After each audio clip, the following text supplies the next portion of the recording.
आजमगढ़ जिले के शाहगढ़ में चौहान युवा मंच एवं अखिल भारतीय चौहान महासभा के तत्वाधान में एक विशाल जनसभा का आयोजन किया गया। इस आयोजन के मुख्य अतिथि मुबारकपुर के पूर्व विधायक और लोकसभा आजमगढ़ सदर के बसपा प्रत्याशी शाह आलम गुड्डू जमाली रहे। इस जनसभा को 2024 के चुनाव को देखते हुए आजमगढ़ लोकसभा से बड़ी तैयारी के रूप में देखा जा रहा है। बता दें कि पिछले लोकसभा के उपचुनाव में जिस तरह से आम जनता ने शाह आलम गुड्डू जमाली को वोट दिया, उससे उत्साहित होकर इस चुनाव में जमाली जी जान से जुट गए हैं। उन्होंने ओबीसी समाज, अल्पसंख्यक समाज, दलित समाज से आह्वान किया है कि सब एक हो जाएं, किसी के बहकावे में ना आए। उन्होंने दावा करते हुए कहा कि बसपा अकेले ही चुनाव में सपा भाजपा पर भारी है। इस चुनाव में बसपा विरोधियों को भी सबक मिलेगा। उन्होंने कहा कि सिर्फ मानवर कांसीराम जी की प्रतिमा स्थापित करवा देने से सपा का काम नहीं चलेगा। मानवर साहब के सपनों को पूरा सिर्फ बसपा ही कर सकती है। कांसीराम के असली उत्तराधिकारी बहुजन समाज पार्टी है, ना कि सपा या अन्य दल। उन्होंने अन्य दलों के बसपा की कमजोर होने के उन तमाम दावों को भी खारिज कर दिया जिसमें विपक्षी कहते फिर रहे हैं कि बसपा अब समाप्त हो चुकी है। उन्होंने उन तमाम लोगों पर पलटवार करते हुए कहा कि एक भी उदाहरण सुशासन का बहन जी के जैसा आप किसी भी सरकार का दिखा दीजिए। बसपा के समय में नौकरी में भर्ती बोर्ड की पारदर्शिता पर बोलते हुए कहा कि ऐसा किसी और सरकार में नहीं हुआ। उन्होंने कहा कि बसपा ही इस देश को नया विकल्प दे सकती है। उन्होंने चौहान समाज के लोगों से आह्वान करते हुए कहा कि मेरे साथियों, एक होकर के बहन जी के हाथों को मजबूत करना है।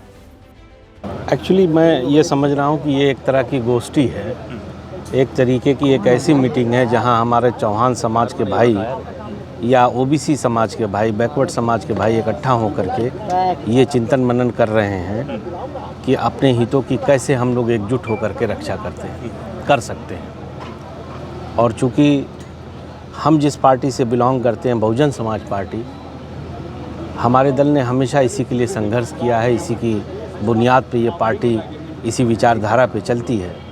इसलिए हमें इन लोगों ने इनवाइट किया था, यहाँ पे हम लोग भी आए हैं और हम लोग भी इनके इस थॉट को, इस सोच को समर्थन देते हैं अपना, कि सबको एकजुट होकर के, हम तो कहते हैं फिर चौहान ही नहीं बल्कि एक लाइन आगे बढ़ के कहते हैं कि सारे अपने ओबीसी समाज के भाइयों को एकजुट होना चाहिए, एससी समाज के भाइयों को और समाज के उस तबके को भी एकजुट होना चाहिए जो धार्मिक आधार पे या शिक्षा के आधार पे या आर्थिक आधार पे पिछड़ा है, कमज़ोर है और जातियों का शिकार है। उन सबको एकजुट होकर के इसका चिंतन मनन करना चाहिए कि हम लोग इकट्ठा होकर के कैसे इस परेशानी से निजात पा सकते हैं। सत्ता दल की तरफ से और विपक्षी पार्टियों की तरफ से एक बात कही जा रही है कि मायावती जी का अस्तित्व तो समाप्त हो चुका है, बहुजन समाज पार्टी संघर्ष कर रही है। इसे किस तरह से देखते हैं? अब ऐसा है कि ये तो इसलिए कहा जाता है कि ये भी आप इस कंटेस्ट में समझिए, आदमी को जिससे ज़्यादा खतरा होता है उसको वो इस तरह से पोर्ट्रेट करता है कि भाई ये तो नहीं है। अब जैसे मैं, आई एम सॉरी, अभी ये मैं इसके लिए नहीं आया हूँ।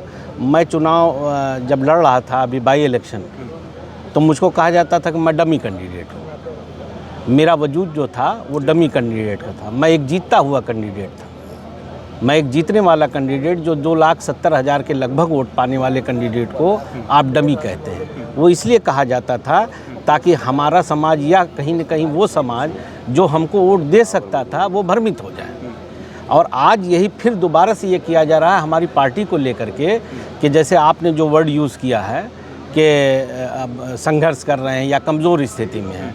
अरे भाई, जो पार्टी प्रदेश में अभी बाई इलेक्शन में हम 30% वोट पाए हैं, आप उस पार्टी को कहते हैं कि हम कमज़ोर हैं, तो आखिर मजबूत कौन है?